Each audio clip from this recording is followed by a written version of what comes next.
Abra sua Bíblia em 2 de Pedro, no seu capítulo 1, e nós leremos versículos 3 e 4.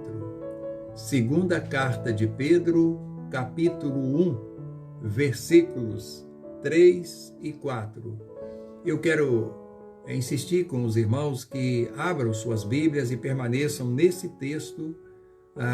Nós temos transmitido essa mensagem, esse estudo, de uma forma expositiva, versículo por versículo, e é fundamental que você participe na leitura lá do texto para facilitar o seu entendimento e, consequentemente, o enriquecimento espiritual que a palavra nos proporciona.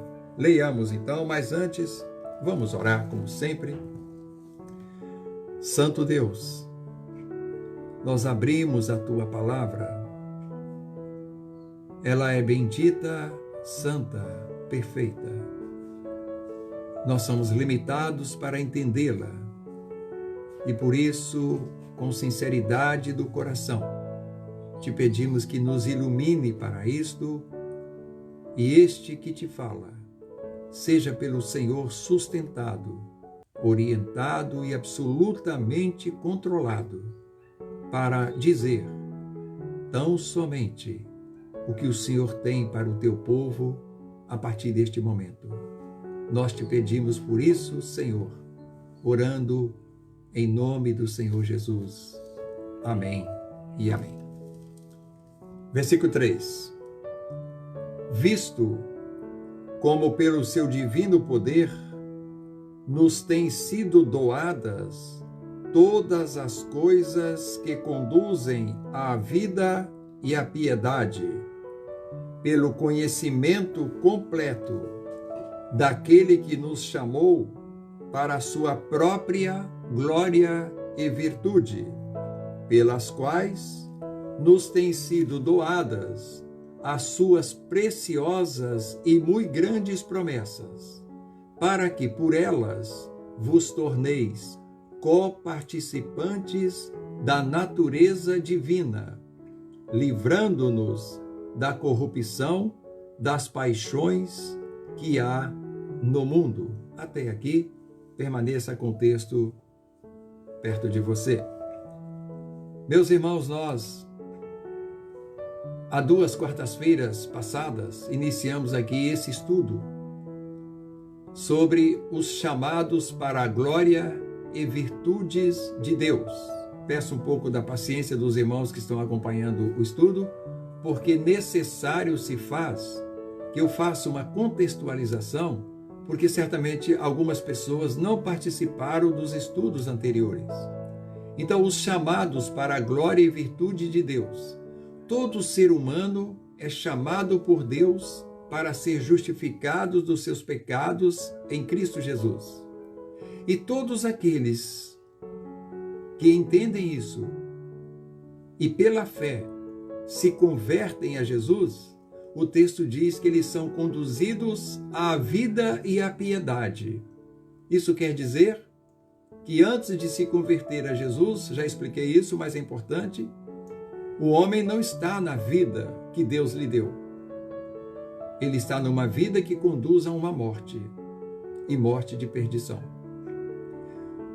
Antes de Jesus, o homem não está na piedade, ele está na impiedade. É o contrário de um homem piedoso. Todo pecador sem Jesus é um impiedoso.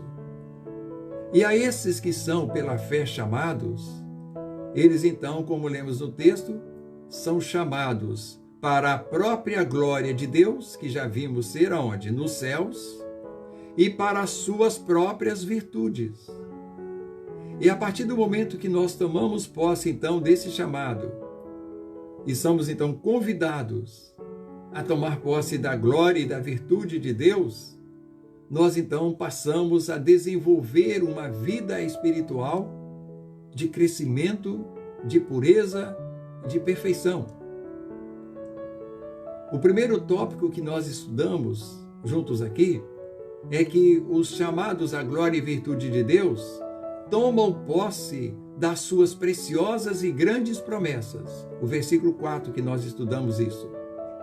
Logo a seguir, os também chamados para a glória e virtude de Deus vão se associando com outras virtudes divinas. Porque essas outras virtudes que vêm de Deus para os seus convertidos em Cristo Jesus, ela tem como base a fé. A fé que nós adquirimos pela própria palavra de Deus. A Bíblia diz que a fé vem pela pregação e a pregação pela palavra de Deus. Então, sempre digo aos meus ouvintes que quando nós estamos pregando pelo Espírito de Deus a palavra de Deus, nós estamos aqui promovendo o gerar a fé no coração das pessoas. Deus não nos aumenta a nossa fé por pedido nosso, não. Deus aumenta a nossa fé pela leitura da sua palavra. Porque quanto mais nós lemos a palavra de Deus, mais nós o conhecemos. E o maior conhecimento de Deus proporciona uma maior confiança, uma maior fé. Por isso, a fé vem pelo ouvir e ouvir a palavra de Deus. Então, isso vai nos associando a outras virtudes de Deus, como disse, tendo como base a fé. Nós vimos na quarta-feira passada, a partir do versículo 5, que a fé se associa com a virtude. E essa, por o seu lado, a virtude se associa com o conhecimento. Passamos para o versículo número 6, quando o conhecimento se associa com o domínio próprio. Você pode acompanhar no seu texto aí. E, a seguir, o domínio próprio se associa com a perseverança. E esta, por seu lado, se associa com a piedade. Versículo número 7. A piedade se associa com a fraternidade. Aqui nós paramos. A fraternidade é o sentimento de uma irmandade não oriunda de nossa genética material, mas de uma genética espiritual. Quando nós, os chamados, atendendo ao apelo de Deus, vamos a Jesus para ser justificados, a Bíblia diz que aí nós nos tornamos filhos de Deus. Então, a piedade, ou seja, a ausência da impiedade, nos associa com esse sentimento de fraternidade espiritual. E isso é um testemunho ao mundo da nossa filiação a Deus, de nós nos tornarmos discípulos de Jesus, como a Bíblia assim nos ensina e nos explica. João, no seu capítulo número 13, ele fala exatamente onde nós paramos naquele dia. Nisto conhecerão todos que sois meus discípulos, se tiverdes amor uns pelos outros. Então, a prática do amor de Deus em nós faz com que o mundo possa ver essa verdade. Iniciamos hoje, ainda olhando para o versículo número 7, acompanhe comigo, voltando ao texto básico. Lá está a última associação que nós vamos destacar aqui. A piedade com a fraternidade, o verso 7, e a fraternidade com o amor. A nossa filiação a Deus, a nossa irmandade espiritual, essa se associa com o amor. Não o amor natural dos seres humanos, mas o amor que nós recebemos de Deus, que é um amor diferente do praticado por nós. O nosso amor natural, humano, ele é bastante semelhante a um sentimento. Agora, o amor que nós herdamos de Deus ele não é um sentimento. Ele é uma força que promove atitudes favoráveis ao meu próximo, ao nosso próximo. Então, o amor de Deus é atitude, o que não acontece no amor comum do homem.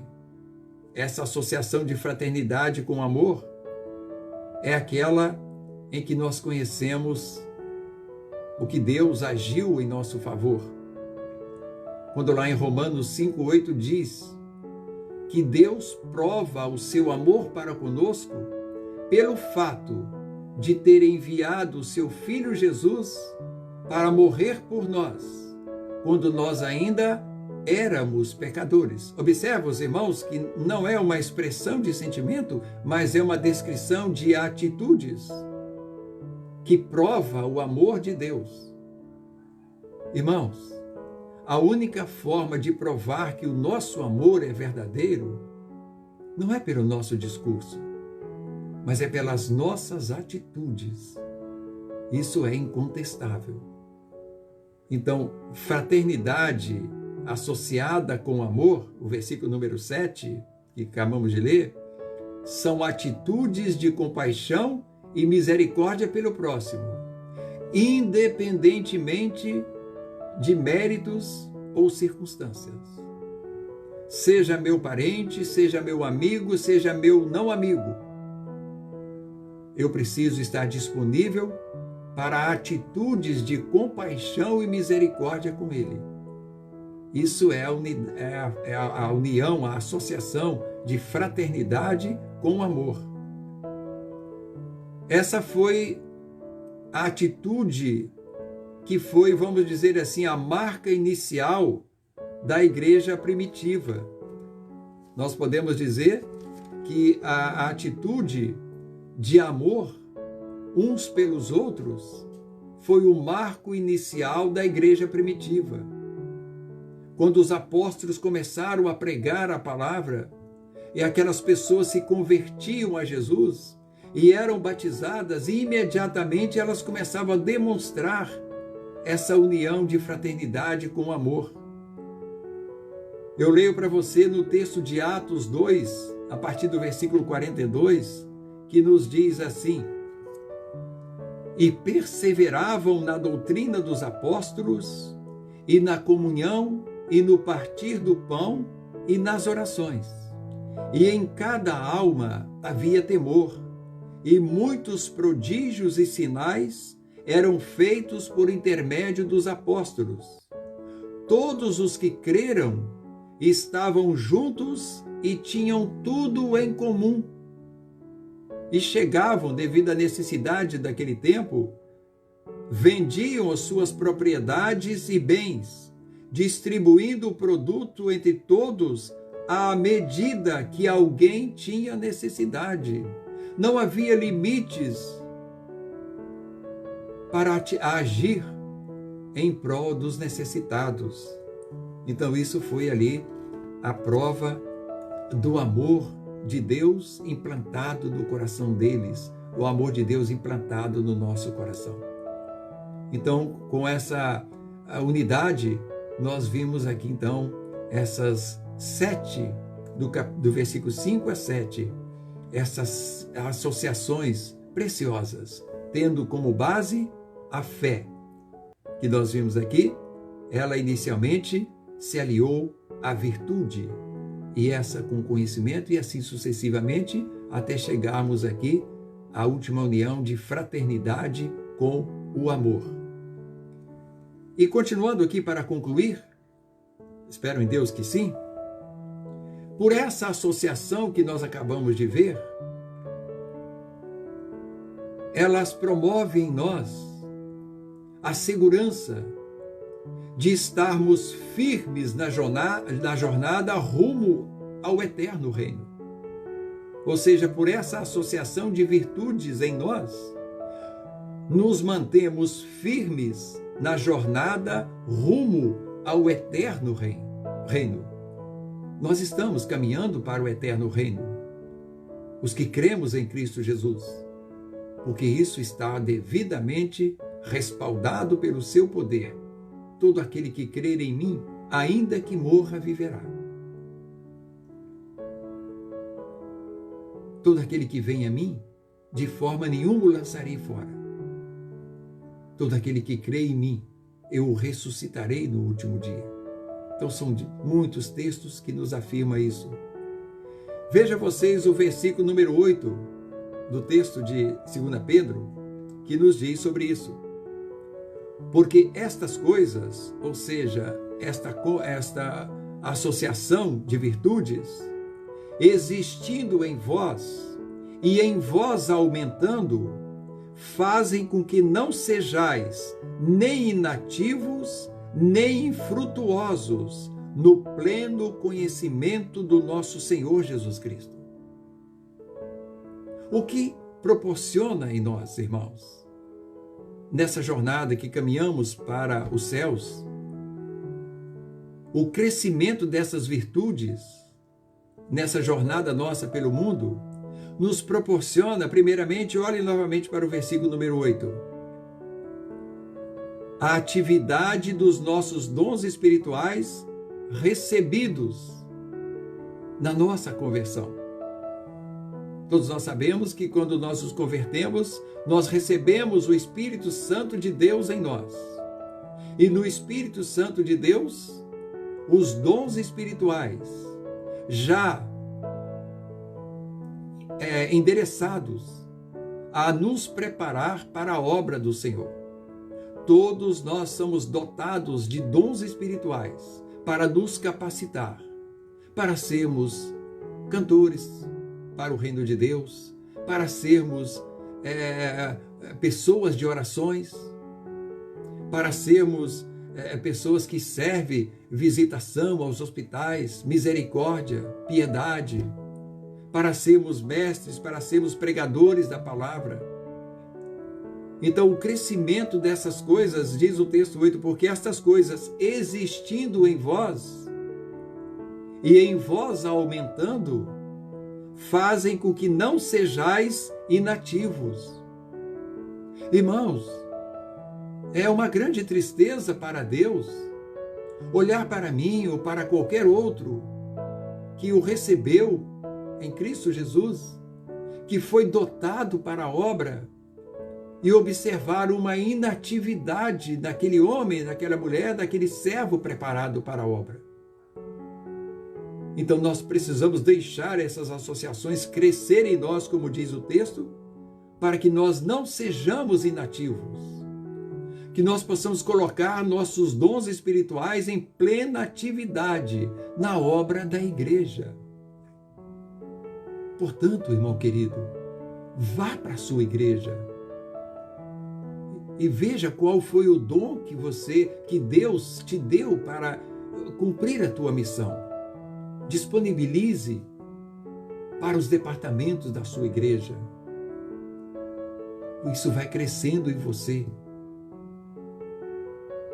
É como se fosse o pregador que recebe uma palavra de Deus e ele começa a ficar ansioso para colocá-la, para externá-la. Não para a sua grandeza, mas pela a grandeza das revelações que veio ali pela palavra, como o apóstolo Paulo sempre dizia. Então deixe esse sentimento crescer em você, para que você não seja um inativo, mas que seja um espiritual ativo. Então essas coisas aumentando fazem com que não sejais inativos. Você não quer ser um inativo? Deixe que essas associações cresçam em você. E ainda o versículo 8 nos diz o que nos proporciona o crescimento dessa associação em nós. Que vocês não sejam também infrutuosos no pleno conhecimento do nosso Senhor Jesus Cristo. A não sermos infrutuosos, estéreis, improdutivos. Uma árvore infrutífera é uma árvore estéril, que não produz fruto. Ela tem uma bela ramagem, às vezes ela se enche de uma florada, mas ela não produz, é interrompido. então é infrutuoso. O crente em Cristo Jesus, os chamados para a glória e para a virtude de Deus, que não deixa isto crescer dentro dele, se torna um infrutuoso. E a Bíblia diz, Jesus foi bastante claro quanto àqueles que são infrutuosos. A gente olhando para o capítulo 15 do Evangelho de João, lá nos fala sobre o perigo de sermos infrutuosos, sendo dotados do Espírito Santo de Deus. Capítulo 15 de João, os 2 primeiros versículos diz, Jesus dizendo, eu sou a videira verdadeira e meu Pai é o agricultor. Todo ramo que, estando em mim, não der fruto, ele o corta, e todo que dá fruto limpa, para que produza mais fruto ainda. Querido, irmão, quanto mais fruto você produz, a Bíblia diz que mais o Senhor limpa você para ser um produtivo. Você já fez podas das plantas na sua casa? Às vezes elas começam a dar as folhas amareladas, a outras meio doentes, aí você vai lá, tira aquelas folhas infrutíferas, e daí a 2, 3 dias você observa como é que as outras pegaram mais forças, porque aquelas infrutíferas estavam ali tirando a seiva do caule da planta, sem produzir nada, roubando o alimento daquelas que produzem. Então não sejamos nunca crentes infrutuosos, porque corremos o sério risco, irmãos, de estarmos nessa condição de sermos tirados, podados pelo próprio Deus, como diz João 15. E lá Paulo, em 1 Coríntios, no seu capítulo 3, também fala sobre o perigo de sermos infrutuosos. 1 Coríntios capítulo 3, vou ler aqui porque é um texto altamente ilustrativo para esse momento. Diz assim, o momento em que Paulo descreve sobre os galardões. Nós todos chegaremos diante de Deus com as nossas obras e elas passarão pelo teste do fogo. As obras verdadeiramente de qualidade, elas não se queimarão. Mas as obras de chamados, obras vazias, infrutuosas, diz o texto aqui, se permanecer a obra de alguém que sobre o fundamento edificou, esse receberá galardão. Se a obra de alguém se queimar, sofrerá ele dano, mas esse mesmo será salvo, todavia, como que através do fogo, ou pela misericórdia de Deus. Nós vamos chegar lá com as nossas obras, irmãos, ei, Senhor, aqui. E ela vai passar pela prova, pelo crivo do fogo. Aquelas que não se queimarem são obras nobres, obras valiosas para o reino de Deus, que glorificam a Deus. Aquelas que queimarem foram obras de galhos infrutuosos. E nós virou cinza as nossas obras. Mas a Bíblia diz que seremos salvos como que pelo fogo. Mas com certeza será um momento de tristeza eu ter vivido na terra tantos anos como crente e não ter chegado e apresentado para o meu Senhor uma obra que permaneça, que glorificou o seu nome. Caminhando, meus irmãos, versículo número 9 de 2 Pedro, por favor, nós observamos aqui que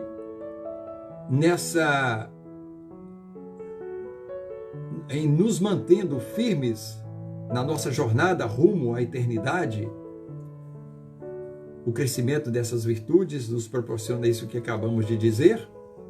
Mas, por outro lado, quando nós deixamos de desenvolver essas virtudes, isso nos coloca em riscos espirituais. Olha o que o verso 9 nos diz. Pois aquele a quem estas coisas, ou seja, que nós nos associamos, a quem estas coisas não estão presentes, é cego, vendo só o que está perto, esquecido da purificação dos seus pecados de outrora. Olhe o que acontece, irmãos, quando nós não deixamos crescer as virtudes que Deus coloca em nós como chamados. Nós não somos chamados para as suas virtudes. Ele nos enche de virtudes associadas à nossa fé. E se ela não cresce, olha o que o verso 9 diz. Aquele que estas coisas não estão presentes, primeiramente, são cegos. O que quis dizer aqui a palavra, irmãos? É a miopia espiritual para ver a glória futura prometida por Deus. Eu aceitei Jesus, eu me converti a Jesus, eu sou de uma igreja, eu sou dizimista, eu faço isso até, mas eu não tenho uma visão futura de eternidade. A qualquer momento eu estou tropeçando na vida, eu estou lamuriando na vida. Eu estou sem a visão, eu estou cego, eu não estou enxergando que lá, no tempo de Deus, há uma glória tremenda para nós. Como Romanos descreve, né? Que os sofrimentos deste tempo não são para serem comparadas com as glórias do porvir, a ser revelada em vós. Quando eu não vejo essa glória do porvir, eu vou ficar lamuriando nos sofrimentos do presente. A minha visão é curta, não vê além dos meus sofrimentos, das minhas dificuldades nesta vida, dos meus infortúnios. Então isso é o que diz aqui o texto. Em quem estas coisas não estão presentes é cego, vendo somente o que está perto.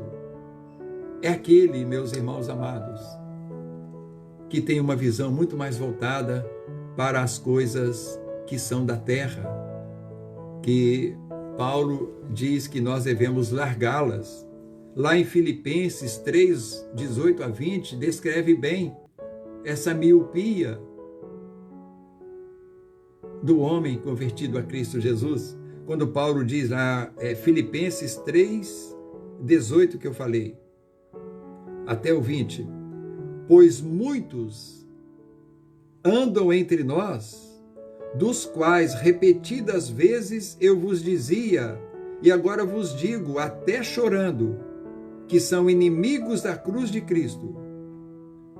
O destino deles é perdição, o Deus deles é o ventre, e a glória deles está na sua infâmia, visto que só se preocupa com as coisas terrenas. Pois a nossa pátria está nos céus, de onde também aguardamos o Salvador, o Senhor Jesus Cristo. Percebe, irmãos? Uma palavra real, dura, sim, que nós temos que tomá-la para nós e ver por que razão Paulo chorou por essas pessoas. Diz com tristeza, ele diz aqui, muitos andam entre nós e que se tornam até mesmo inimigos da cruz. Porque a minha lamúria, irmãos, diante dos meus infortúnios, ela oculta a cruz na qual os meus pecados foram pagos.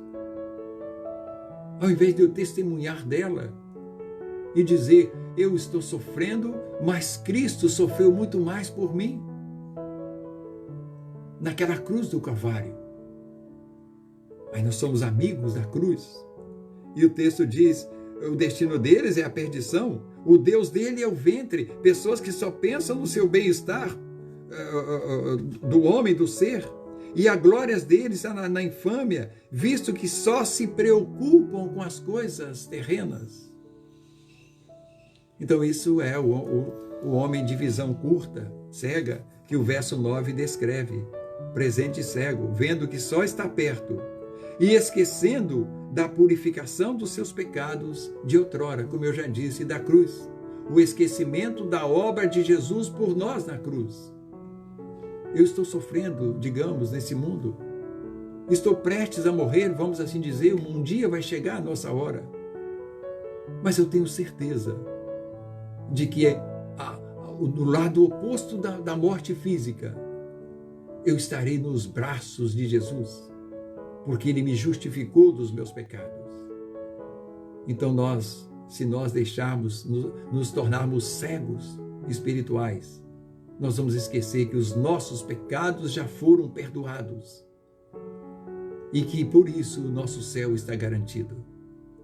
Mas, irmãos queridos, verso número 10, veja bem a conclusão maravilhosa de Paulo. O verso 10 é uma exortação. Vimos, ele deu um verso de alerta, o verso número 9, cuidado. Vocês podem interromper sua caminhada para a eternidade, mas logo a seguir vem o verso 10, com a força, a exortação do pregador sagrado. Por isso, irmãos, por isso o quê? Que vocês não deixem de crescer essas coisas.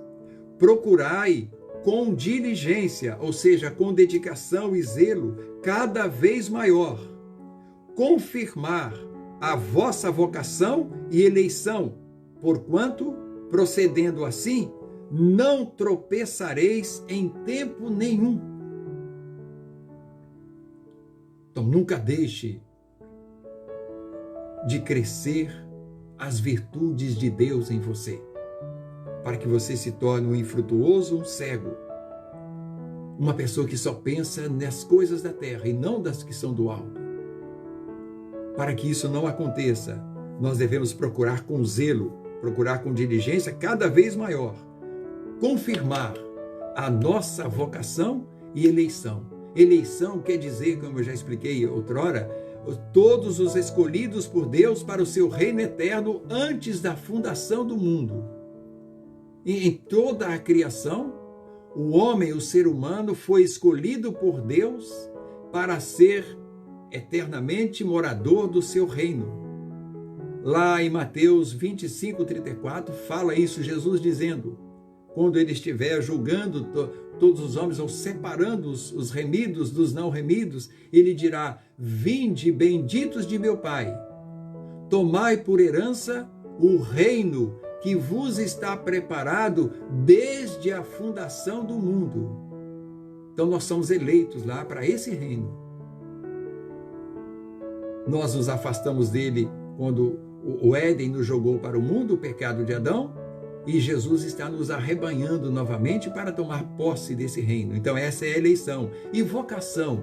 O que é vocação? O texto diz em vocação e eleição. Vocação, irmãos, é a tendência que todo ser tem àquilo. Nós, quando nascemos, crescemos um pouquinho, nós começamos a despertar uma vocação. Eu, na minha infância, adolescente, jovem, eu tinha uma vontade de ser médico. Mas não foi isso que Deus quis para mim. Então era uma vocação, eu tinha uma tendência àquilo. Essa vocação que a Bíblia fala é quando nós nos convertemos a Cristo Jesus e nós então temos por vocação o reino de Deus, o céu. Ele passa a ser a nossa meta, o nosso objetivo, cumprindo todos os nossos trabalhos, deveres, compromissos aqui na terra, mas com uma vocação fixa, definida e irremovível, que é o céu, que é o reino eterno de Deus, aonde nós vamos. Então, a nossa vocação, essa vocação espiritual, ela é despertada na nossa conversão a Jesus. Nós passamos a querer uma nova vida. Nós estabelecemos novos objetivos. Nós estabelecemos uma vida de busca de santidade e pureza. E nós queremos produzir o fruto do Espírito Santo de Deus, para finalmente chegarmos aos céus. Essa é a nossa vocação. Com isto, irmãos, nós não tropeçaremos em tempo algum na nossa jornada rumo ao reino eterno. Olha o versículo número 11, aí comigo, que diz assim, concluindo Paulo, pois desta maneira, ou seja, que maneira? Deixando crescer em nós as virtudes para as quais nós fomos chamados, para depois chegarmos à glória. Pois desta maneira é que vos será amplamente suprida a entrada no reino eterno do nosso Senhor e Salvador Jesus Cristo. Amém, meus irmãos? Faz sentido para você? Chamados para a glória e para as virtudes de Deus, deixando que ela cresça em você. Nós não seremos infrutuosos e nem cegos. Mas como diz o versículo 11, desta forma será amplamente suprida a entrada no reino do nosso Senhor e Salvador Jesus Cristo. Nós seremos recebidos lá, irmãos, com festas. A forma que Estevão descreveu, quando ele passava por um dos maiores infortúnios que o ser humano pode imaginar, ser apedrejado até a morte. E ele mesmo, ensanguentado, deve ter se levantado, ajoelhado e olhado para os céus e disse: Senhor, perdoa-os, porque eles não sabem o que fazem. E a Bíblia diz que ele viu os céus abertos e Jesus a esperá-lo. É dessa forma que nos será suprida amplamente a nossa entrada no reino do nosso Senhor e Salvador Jesus Cristo. Se você já está entre os chamados para a glória e virtude de Deus, seja diligentemente empenhado em deixar que elas cresçam em você. Fé com a virtude, conhecimento, domínio próprio, perseverança, piedade, fraternidade e amor. Se você ainda não aceitou o convite de Deus em Jesus, aceite-o agora para se tornar um chamado para a sua glória e para a sua virtude. Você que me ouve agora, se você ainda não tomou uma decisão de se entregar a Jesus para ser salvo, para ser justificado, para ser um chamado para a glória e a virtude de Deus, faça isso lá no seu coração. Procure uma igreja evangélica e chegue lá e fale assim: eu quero me entregar a Jesus, orem por mim, me recebam aqui. Você com certeza será recebido por festa e você vai se tornar um vencedor, um autêntico vencedor aqui neste mundo, ainda, mesmo passando por dificuldades, por aparentes derrotas. A Bíblia diz que você, a partir do momento que está em Cristo Jesus, você é mais que vencedor. E o Apocalipse descreve que ao vencedor dar-lhe-ei sentar-se comigo no meu trono, assim como também eu venci e me sentei com meu Pai no seu trono. Uma palavra de Jesus para o vidente João, porque o Apocalipse é a revelação de Deus através de Jesus passado para João. Então disse João, escreve, que todos aqueles que vencerem, eu lhe darei sentar-se comigo no meu trono, à semelhança de como eu também venci e me sentei no trono com meu Pai.